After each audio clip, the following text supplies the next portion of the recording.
music and poetry and expression are a way to deal and talk about mental health and wellness. And that is what our guest today is going to give us a little insight to on the Hear Me, See Me podcast. Thanks for being here. I'm your host, Melissa Bruner. Hear Me, See Me is a mental health awareness initiative based at WIBW TV in Topeka, the capital of the great state of Kansas. Matt Spazio is with us today. And are you from Kansas originally? Yes, born and raised Leavenworth. Came out to Topeka to go to Washburn and have stayed in the area since. For those who don't know, Leavenworth is kind of like one of our, what you quote unquote prison communities, right? Yeah, first city in Kansas too. Yeah. The U.S. federal penitentiary is there. Was that like a big overshadowing presence in the community when you were growing up? Yeah, my mother's house is literally across from Lansing Penitentiary, like oh, goodness. 2-lane street right across it. Yeah, Lansing, Leavenworth, right there, those twin communities. So you do spoken word. Yes, ma'am. How did you get started in that? It's a unique talent, and I love it. Yeah, so big shout out to my forensics and debate coach, Carolyn Cook at Lansing. She's at Shawnee Mission now, but she really got me involved in the performing side of it. And I wanted to keep doing that after high school. I was like, okay, how do I do this? Well, I have this passion for music, but I can't sing, but I can do the lyrical side of things. So just started writing and putting it to music, really fell in love with like battle rap and slam poetry, and just got fully immersed in that and found one of the most accepting communities you ever will find.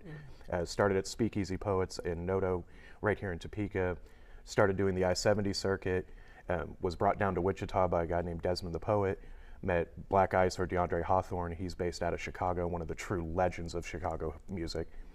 He brought me up to Chicago. I won my first national award in 2016, and it just continued to snowball to the point where I have 8 of them now and continue to do really awesome things like performing at Advocacy Day on the 9th. This is amazing I hate to break it to you, but there is music in spoken word. There truly is. The rhythm, I've heard, the first time we met was at an Advocacy Day at the Kansas Capitol 2 years ago. And there is there's this rhythm, this tempo. I go to a lot of auctions, and I always say a good auctioneer, it's like listening to somebody sing in that spoken voice. Did you ever auction? You would be surprised the sheer number of times I've heard that I should get into that, especially in my younger days. My mother constantly wanted me to get involved in that. It's like, no, I like the performing. She's like, this is too. But I've heard that joke a lot. It's just that rhythm, that ebb and that flow, and you do it in those words. You said that you were doing this in high school. Yeah. Did you know it was a talent, or was it just something you did because somebody gave you an assignment in class and you wanted to do well on it? Well, it started as assignments. The gifted facilitator at Lansing, Kathy Ray, she got me involved really early in public speaking alongside my mother doing 4-H talks. And then she got me involved, Miss Ray got me involved in like Model UN speaking. So that translated into high school debate and forensics. And one day in class, I started writing my own stuff. Somebody asked me what I was writing. I performed it. I still remember it. It was in a home economics class. And after I got done, just shock that it's like, oh, this nerdy kid can do that. And I was like, oh, I can do this. Oh, I should keep doing this. Yeah. What was the topic of that? Was it about cooking or something? It was a home ec class. What were you writing about? No, just honestly, the very beginning of my advocacy on it. So through debate and forensics, I learned so much about the United States politics and things, and it was just an early, really formative piece of just starting that advocacy route of societal awareness, how we can make better. We should live with equalities. We should treat each other as equals. And I just wrote a piece, Bleeding America, and read it in class, completely impromptu. It wasn't like an assignment or anything, just kid sitting at the table. It's like, oh, what are you writing? And I performed it, and I still remember just that shocked look on people's faces about it. You said nerdy kid, but I'm going to say that with all the love in the world. I feel like people just have different strengths and weaknesses, and it's all in the eye of the beholder. What some people might call a nerd, I might say is someone who just has a different, unique talent. And then when you talked about, you started doing the performance and the poetry more, you said you found an accepting community. Oh, Did you not feel accepted in some ways in high school? Oh, no, not at all. It was just, people like Annette Billings and Sue Edgerton at Speakeasy, and like Mo Cristo in Salina, James Curtis in Salina, Desmond the Poet in Wichita, just the amount of, hey, we want you to come do this. That was great. Come do it at my spot. Come do it. Come meet this person. Come do this with this person. It was just such an overflowing of acceptance. It was just an immediate adoption. It felt like a community that I'd been a part of for years, and it was only a couple of months into it. So it's not that you felt that you didn't belong in high school. It was maybe not sure where you belonged, if that makes sense. Yeah. It was, a new chapter, leaving my hometown, going to college, and it's like, you don't know the community yet. and just immediately I was like, no, come back and do this. We do this event over here. We do this event on this day. Come to this, come to this. Any advice to your younger self? Bless the broken road. If you'd have told me this is where you were going to be following this dream, it'd have sounded insane to me. It's like there's no chance that this goes, the national levels. I got to do a show in Jamaica a couple years ago. Like, I just wouldn't have ever thought this would have been possible. The Advocacy Day that you talked about is a mental health advocacy day. Yes. Again, we met at that event a couple years ago. You're going to be back at it again this year. Has your poetry always focused on mental health and wellness? You mentioned there was some political leanings to it and social acceptance at first, which could be in ways considered mental health. Yeah, so I lost a very close friend of mine at 17 to suicide. So a lot of my writing is about healing, making sure that people, even if it's just one person that hears that piece that helps them, that's the impact that I was looking for. And it's always focused on some kind of aspect of that. I've said in other interviews that I try to make the truth entertaining, whether that's personal or community-based, something that people can latch onto. It's like, I'm not trying to do this just for a skill demonstration. I'm trying to share whatever part of the story I'm writing about for that day, be it mental health, be it advocacy, be it social awareness, be it personal healing. It's the truth made entertaining. Tell me about your friend, if you would, please. Yeah. What was he like? He? Yeah. Okay. Dakota Sky Henchek, just absolutely loved life. Just a great person. We hung out a lot. He was a cousin of, I still call him my brother. His father and my mother were together for quite a while. They actually got together because of our friendship. And just a great person. And he's a memorial piece on my back. And it's something that I don't want that to be anybody else's origin story. And that's part of why I do this. It's like, I don't want somebody else's start to be such a tragic loss. Do you remember any conversations that you had with Dakota, or was it one of those where nothing that you realized in the moment was wrong, but afterward you went, well, maybe there was this or maybe there was that? Yeah, I mean, he was always just wanting to be a part of things. We would write together, just hanging out and just spending a large amount of time together. And it was literally, we were hanging out the night before he ended up committing suicide. And there's times, especially closer to it, it's like, what could I have done differently? But now that I look back on it, and I've spent over a decade working in mental and behavioral health, I know that I've given back to that situation, and I know that I impact thousands of lives with it. And that's always the goal, is impact and purpose. What was your struggle afterward? I think that's sometimes the story of someone who dies by suicide. We forget those who are left behind, and maybe not forget, but we really don't delve into what happens with you. I mean, you're 17. Yeah. That's a lot to deal with at any age, much less when you're 17 and it's your good friend. Yeah, I think that's why I pivoted into being so community oriented. Marcia, she runs Voice of Lawrence and Words Save Lives out in Lawrence. It's on annual Suicide Prevention Day every year. That was one of the first shows I ever did, was an anti-suicide show. And just keeping that focus on it, of this is the point, this is the impact that I'm going for, this is the life that I want to change. And again, I don't want anybody else to have that origin story. So what would be your advice to those who maybe are talking to someone and they're wondering, but then thinking, well, but maybe I shouldn't say anything? No, talk to them. Have that conversation. Make sure that they know that you're there, that your phone rings, and just be available to them. And don't try to be prescriptive if you don't have the training to be so, but just be that sounding board for them. Just knowing that somebody's there and that knowing there's somebody to talk to always is such a huge thing, because isolation, feeling like you're hopeless, these are things that lead towards suicide. And it's not even necessarily that side of things. You can see a complete flip, like a kinked hose, that water pressure just builds up, and at some point it gets where people just cannot take it anymore, and it explodes out into these negative feelings, and sometimes ends up with the worst outcome. Just reach out to your friends, make sure that they know that you're there for them, and the phone rings. That would include your well friends. Reach out to your well friends. Yes, absolutely. You never know what's going on beneath the surface, I imagine. Yes, truly. Do you remember what you wrote after Dakota's passing? So that was the first album, Poetry in Motion, would have came directly out of that. And pieces like Anxiety, Broken Glass was a real inspiration of that. Even though these situations can shatter with enough pressure, with enough time, heat, you can rebuild broken glass. You can melt it back down and make a new image. And you can take that pain and learn how to use tools from it. You can learn from experiences and how to apply those feelings. And instead of feeling remorseful or sorrow from it, it can build into something beautiful from it. That's amazing. And you made that into a poem. Yeah. Broken Okay. glass. Do you remember any of the lines? No, gosh, it's been, it's probably been 9 years now. Yeah, 9 years since. We're all getting older, you know. Yes, slowly but surely. Yeah, right.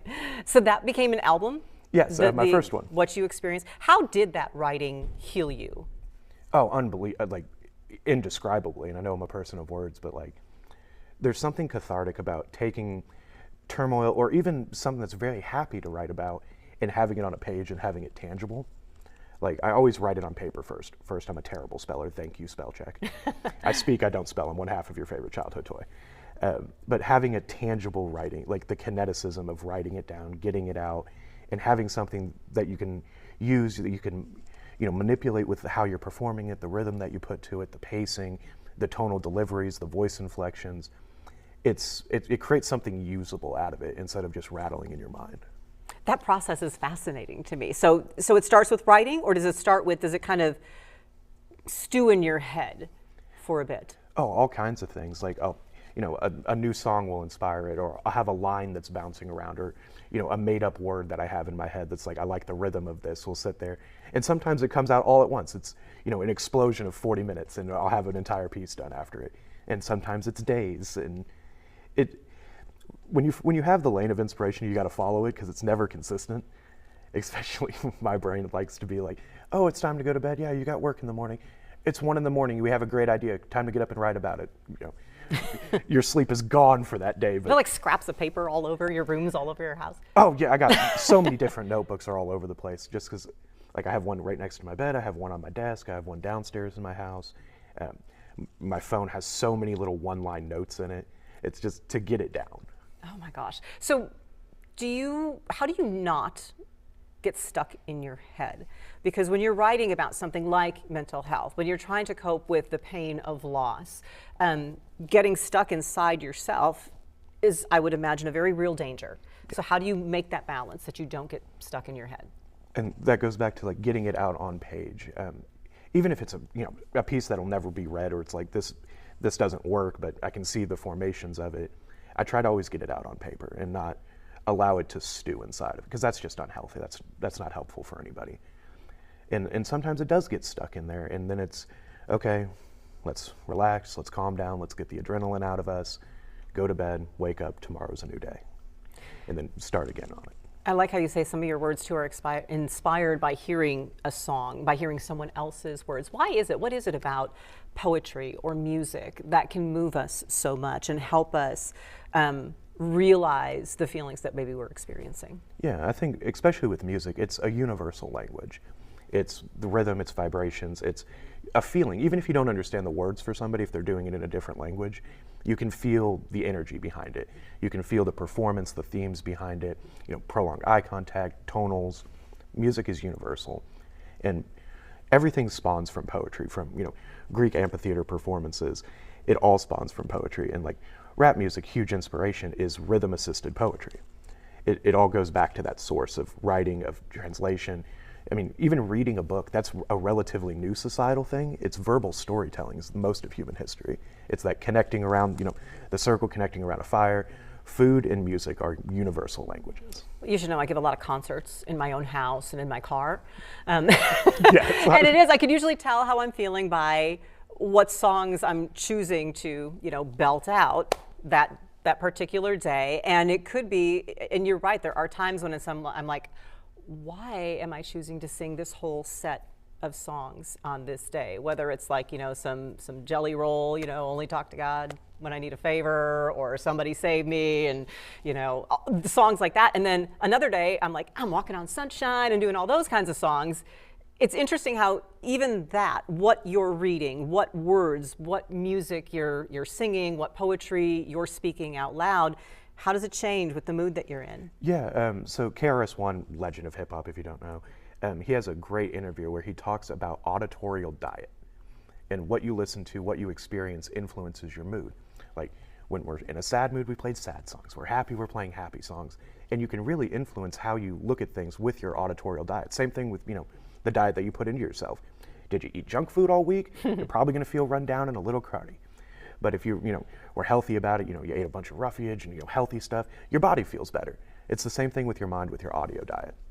Okay, so I get it all out by listening to the depressing stuff and go. Do you find yourself choosing different poems on different days depending where you are? Oh, absolutely. Just self, mood, crowd. What are other performers doing? Is the crowd really feeling that? Do I need to stay in that lane? Do we need to pivot from that? Do we need more, upbeat stuff? Do we need more energetic? Do we need, street stomping things? Or do we need to stay in this, whatever lane it may be? Are we all doing happy stuff? Is this just a great vibe? Or are we all just getting some healing done today? And that's the beauty of poetry. It can be whatever you need it to be. So not everything you do is all heavy. No, not at all. Doom and gloom and depressing. No, I have pieces like Flowers, which is just, at my new house, I bought a house out in Alma. There was a beautiful flower garden already planted, and when it came up, I'm like, this just needs to be written about. This is just pretty. I just want to write something pretty. Or I wrote a piece I posted recently.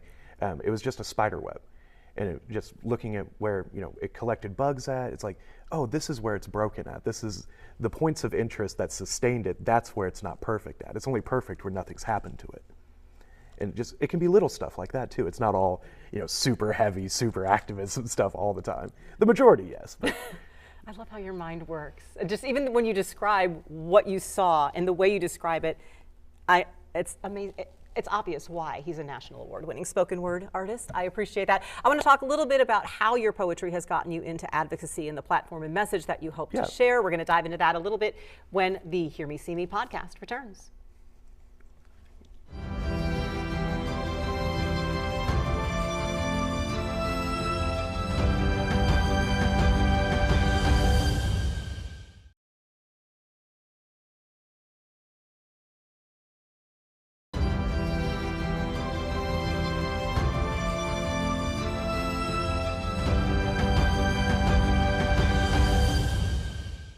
Welcome back into the Hear Me, See Me podcast.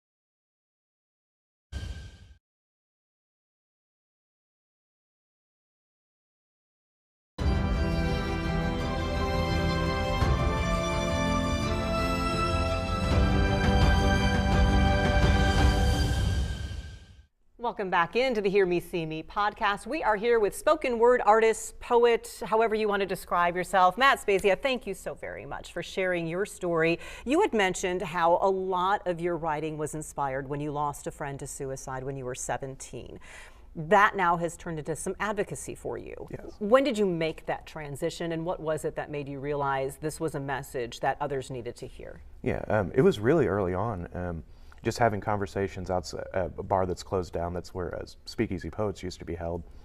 Sitting out with Huascar Medina and Cal Phoenix, and just having the conversations of, this is how crowd work works. This is how you read a room. This is the impact that you can have, and seeing people receptive to my art. It's like, oh, this can be bigger than just self-healing for me. This can be lessons for other people. Trying to organize a community, trying to rally around community supports, and really getting that type of message out there. So it happened really early. It was only a couple months into my performing of seeing how people reacted to these words. I knew it could be more than that. And having really amazing people around me really early on giving me, their career advice of their journey's path. And it's like, okay, how can I take those lessons, mend them to how I want to write, to how I want to perform, but be respectful of the lane walked, the thousands of feet on stages before you and those that'll come after you. Because there's no point in one person feasting if we aren't all eating. So I've always been very community focused. It's team effort on literally everything I do. And it's important to be that way. Huskar was a poet laureate for the state of Kansas. Have you been that yet? No, not yet. Okay, let's try and nominate Matt for that honor. So you're just name dropping. You've got some great talent that you've been surrounding yourself with and to help you guide your way. Did you seek that out? Did you seek out the advocacy role, or did it just kind of happen? Did people hear about you and say, this is a great message people need to hear, let's invite Matt to take part? Yeah, so a lot of it did happen that way, with just kind of naturally. But Sherry Hall, a phenomenal poet. She's ranked among the best women in the world. She's competed in the Women of the World Poetry Slam. She's actually going to be duetting with me on March 9th. So that's very exciting. I very rarely do collaborative pieces like that. Like collaborative shows, like, yeah, let me bring everybody, team effort, bring the community, but very rarely do I do a true duet. So having her on, that's great. But she brought me into the nonprofit mental health world with Poetry for Personal Power, now called Arthropy. But she was like, you're doing all this anyway. You should be doing this, in a professional sense. And getting involved in that, and like grant writing, program management, understanding how the system works, especially with peer support, that was where that started at, with Sherry Hall being like, you're doing this anyway, you need to come do this professionally. What is the feedback? When people hear your words, what have people come up to you and shared after? Oh, all kinds of things. I did a show at my alma mater a couple years ago at their forensics tournament. I did 6 pieces there. And I had this teenager come up to me who I judged a poetry round for. She's like, I didn't realize that this is who you were or anything like that. It was so amazing hearing you. And like, I've gotten hugs after shows. I've had people come up to me with tears. I've had people come up to me and be like, that's exactly what I needed to hear today. Just thank you for that. And everything in between it. I mean, there's really nothing like seeing a crowd react to your pieces the way that you wanted to get that message across to them. It's something that's just magical. So it's okay to cry. It's okay if you make people cry. Absolutely. Like, poetry is emotion. It's manifested emotion. It's tangible substance made out of emotion. What does it mean to know that your words can help someone who doesn't know how to get their own words out? The absolute world to me. That is, like, I keep going back to purpose and impact. And even if it's just one person at that show that truly touched, that those words are going to stay with, that's the entire point of it. We all have purpose? Absolutely we do. How do you find it? If you're having trouble, how do you find your purpose? You can start small. Just take a walk, go outside. Really recently I had a friend describe me as wizard in a log cabin on top of a mountain in my leave me alone era. And I'm like, I need to be out in the community more. I need to get back into doing this. This is a part of my life that's missing. Because I haven't done a outside show in a little over a year now. But really getting back into it and making a purposeful commitment back to it. So finding lost pieces of yourself, starting small, just finding something kinetic to do can help a lot of people. But it's going to be individualized, it's going to be unique, but don't feel like it's overwhelming. And it can feel that way. It really can to a lot of people, just the weight of the world, their experiences, what's recently gone on with them. They can feel overwhelmed and shattering. But just take that next step forward. Take that next progress. Even if it's something really small, like clean your kitchen, make a good meal for yourself, go for a walk, watch some cute animal videos. Like, just find something that, that one smile for the day. Just keep trying to find that one smile and work towards that next sunrise. You sound like you've kind of been through that journey. Yeah, absolutely. Was it after you lost your friend, or has it been kind of this on and off thing in the decade or so since? Yeah, I've always had, issues with depression, issues with anxiety, and that's part of why I write the way that I do, is lessons from myself outwardly, trying to give that, like, no, we can get through this. Like, I mean, rule number 1, don't die. You avoided the worst outcome. It can never get better if you don't abide by rule number 1. So just keep that rock foundation of don't die, keep going forward, keep moving forward. That, again, that next sunrise. And when you've felt the lows, is it writing that gets you out of it, or how do you keep yourself from staying at that low? Yeah, writing's a huge part of it. I also like doing painting, just kinetic stuff. I try to be outside more. The sun is a healing factor. Just sitting on the back of your porch, having that sunrise on you. But just finding those little things. Like, I really enjoy miniature painting. It's something that's really detail oriented, but nobody's going to come up to me at the end of the day and be like, oh, you missed a blend right there. Yeah. So I really enjoy that, and obviously writing is a huge part of it for me too. What do we need to keep in mind, though, in terms of, as you say, depression's this beast. It's always kind of like there beneath the surface, waiting to kind of reach up and grab you. But the importance of understanding that sometimes it is there, but that sometimes you are going to be at those lows. I think that, I was sharing with you before we started our conversation that with a lot of these conversations, it's an important point to make that it's not, okay, Matt, you realize that sometimes you deal with depression, just start writing your poetry and it's always going to be perfect. Right, exactly. 24 hours a day, 7 days a week, 365 days a year. That's not real life. It's not. And depression is something that it's okay to struggle with. It is okay to not be okay. But you have to be triumphant in that. To understand, if you struggle like I have with, depression, anxiety, whatever mental health issue you might have with yourself, and it hasn't taken you, you're not struggling with it, it's struggling with you. You're winning. You're actively conquering it. Even if it doesn't feel that way, even if it's, man, I didn't get out of bed today. Hey, that next sunrise is still coming. You're beating it. It's struggling with you. It's so funny that you mentioned the sunrise and seeing it because, all right, so many people know, and I've shared before, that I'm a survivor of a violent crime. And when I talk about the aftermath, I always remember that the next morning when I got out of the trunk of my car, it was a beautiful blue day and the sun came up the next day. So, see, you didn't even know that you were inside my head, Matt, and there you were. The sun came up tomorrow. No matter what that storm was that I was through in the 12 hours before, the sun still came up tomorrow, even if we couldn't see it for the clouds. And that's so important. It's interesting that you mention anxiety, though, because if you're an anxious person, I always say I'm shy by nature. Nobody believes it. They're like, well, how can you do what you do if you're shy? Yes. Because I just take this deep breath and it forces me to get outside myself. So what's your process? I mean, if you suffer from anxiety, but yet you're doing things in front of a crowd, what is your process for overcoming and making yourself kind of get past that so that you can be part of the world? Yeah, anxiety is an energy. And it can either overwhelm you if you're keeping it inside, but it's a usable energy too, and translating that energy out. I'm still nervous when I get on stage. All over the country, different countries I've performed in, I'm never not nervous on stage. It's about using that anxiety. Translating it into an energy instead of an internal pressure, using it. Like a conductor moves musicians, you can move your energies and use them that way. So that's what you just have to do sometimes. Yes. I mean, it's a good lesson for life. Sometimes we have to do things that we don't want to do. Yes, I truly. mean, you're not going to be able to do exactly what you want all the time. So that's what you do. You take a deep breath. What is the main message that you hope to impart with people anytime that you're speaking publicly or sharing your words? Yes. I might not be the best version of myself, but I'm going to try to help you find yours. Even if that's just a minor improvement today, if it's a line that sticks with you when you're sad, if it's a line that inspires you to get out into the community and be a part of the change, if it inspires you to be an activist, if it inspires you to try to make even a personal change in your life, I just want to get you towards a better version of yourself. What is your latest work called? Yes, so I'm working on a whole release. It's called 58.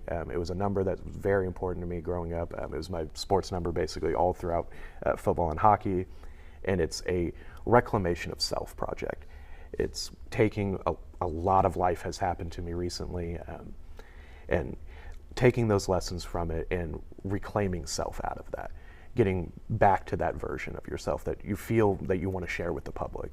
And it's taken a lot of healing and a lot of introspective and looking at things that I did wrong and lessons that I could have done differently. But it's a reclamation of self project, and it's called 58. So you've had some self-discovery over this past year. Absolutely, I have. Any big lesson you've learned? Some things you must always carry your sword with. Even if you think that the battle is done or you've resolved it, you must always carry your sword in certain aspects.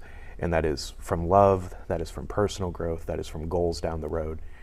Some things you always still have to carry that sword and banner for. It's not okay just to put them down. Some things are so important that you can never rest on.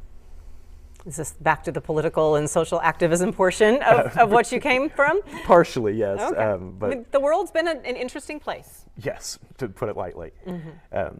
But also it's about understanding a lot of myself and the importance of loving aspects and not letting that go and not being complicit in that to continue to grow a garden about it.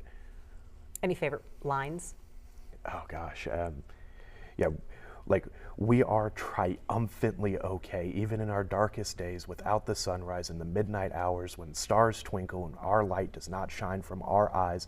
We are triumphantly okay.